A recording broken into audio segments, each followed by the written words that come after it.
Hey everybody, welcome to Think Econ in this video on macroeconomics.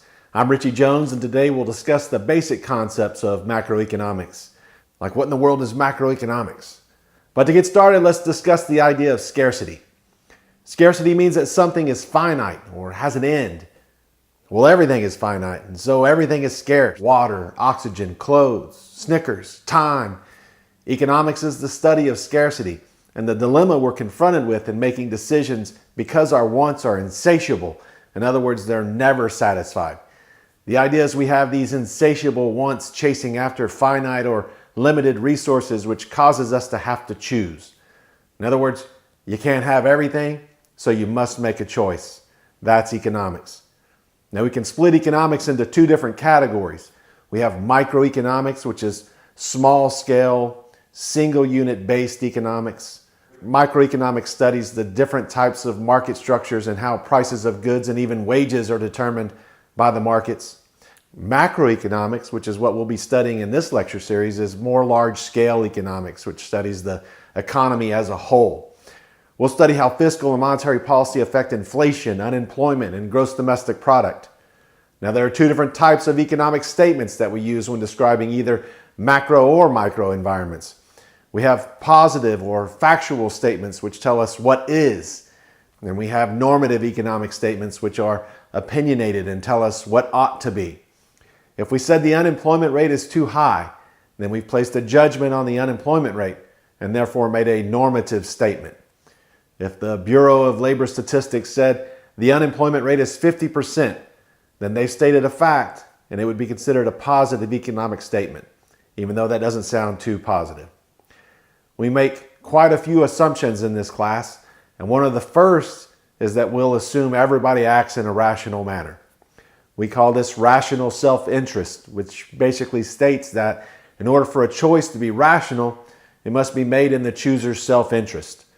Marginal analysis means we analyze things from one unit to the next, or from one choice to the next choice. In microeconomics, we would say the individual would consume up to the point that their marginal benefit equals marginal cost. So the last thing we consumed, we didn't get any additional surplus because the benefit was equal to the cost. But we didn't leave any surplus on the table and consumed at an optimal level. In order to figure out where marginal benefit equaled marginal cost, we would have had to have performed marginal analysis. We'll revisit the idea of marginal analysis when we study the law of diminishing marginal utility. And then we get to opportunity cost, which is probably the most important concept in the first unit.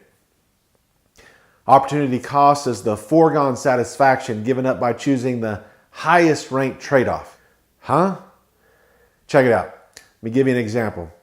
Let's assume, which we'll do a lot in this course, let's assume that we have $1 and we want to buy a candy bar. The candy bar costs $1. There are 4 candy bars to choose from, and so we rank them in order of the most satisfaction, or what we call utility, that the candy bars provide to us. We get something like this. Number 4, Hershey's. Number 3, Butterfinger. Number 2, Three Musketeers. And number 1, obviously, Snickers. Now, there's some monetary costs associated with this purchase, the $1. But there is also the cost of satisfaction given up by not choosing the next best alternative on the list of trade-offs. In this example, the opportunity cost would be the Three Musketeers, but not the Butterfinger and the Hershey's. You see, we were never going to get the Butterfinger or the Hershey's because we only had $1. So if we didn't choose the Snickers, we would have chosen the Three Musketeers. Therefore, we only lost the satisfaction of the Three Musketeers. We're still happy with our choice of the Snickers because it provides us with the most satisfaction. But the Three Musketeers provided us with satisfaction too, and we had to give that up to choose the Snickers. This is why economics is known as the dismal science. We're measuring our discontent even when we make the right rational decision.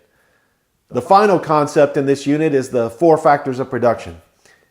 These are the 4 components which are the inputs for every good or service. They are land, including all natural resources, labor or the workers, financial capital or the money used to produce real capital or things that make things, and entrepreneurship.